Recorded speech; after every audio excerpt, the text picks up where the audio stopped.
DSC preparation కి మిగిలిన తక్కువ సమయాన్ని డిఎస్సి 2024 యాప్ లేదా DSC2024.com తో జాబ్ ని సాధించండి. బిగ్ బ్రేకింగ్ న్యూస్ చూస్తున్నాం. పాకిస్తాన్ దేశం మరోసారి తన వక్రబుద్ధిని బయటపెట్టింది. జమ్మూ కాశ్మీర్లో మరోసారి కాల్పులకు దిగింది పాకిస్తాన్. కాల్పుల విరమణను బ్రేక్ చేసిన పాకిస్తాన్ 3 గంటల వ్యవధిలోనే మళ్లీ డ్రోన్లు ఎగరవేసినట్లుగా సమాచారం అయితే అందుతోంది. జమ్మూ కాశ్మీర్లోని అనంతనాగ్, బుడ్గామ్, శ్రీనగర్, రాజౌరి, ఆర్ఎస్పురా, అక్నూర్ లాంటి ప్రాంతాల్లో అనుమానాస్పద డ్రోన్స్ ను స్థానికులు గుర్తించినట్లు వార్తలొస్తున్నాయి.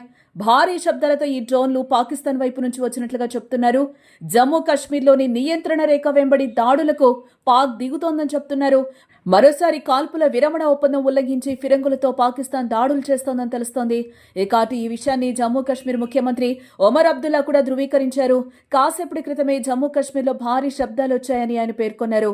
ఈ మేరకు సోషల్ మీడియాలో కూడా పోస్ట్ పెట్టారు జమ్మూ కాశ్మీర్ ముఖ్యమంత్రి ఒమర్ అబ్దుల్లా. ఆ ట్వీట్ను కూడా ఇక్కడ మనం క్లియర్గా చూడొచ్చు. ఆయన ఏం ట్వీట్ చేశారు అనే విషయాన్ని కూడా ఇక్కడ మరోసారి మనం చెప్పుకోవచ్చు. పాకిస్తాన్ తన వక్రబుద్ధిని చూపించింది. కాల్పుల విరమణ ఒప్పందాన్ని బ్రేక్ చేసింది క్లియర్గా. జమ్మూలో మరోసారి డ్రోన్లు కనిపించాయి. అనంతనాగ్, బద్గామ్, శ్రీనగర్, కశ్మీర్ వ్యాలీ ప్రాంతాల్లో ఈ కవ్వింపు చర్యలకి LOC వెంట పాకిస్తాన్ పాల్పడినట్లుగా తెలుస్తోంది. మరోవైపు పాకిస్తాన్ విషయంలో ఇండియా ఇప్పటికే అలర్ట్గా ఉన్నట్లుగా కూడా తెలుస్తోంది. ఆర్ఎస్పురా సెక్టార్లో భారీగా కాల్పులైతే మళ్లీ పాకిస్తాన్ ప్రారంభించినట్లుగా మనకి సమాచారం అయితే అందుతోంది.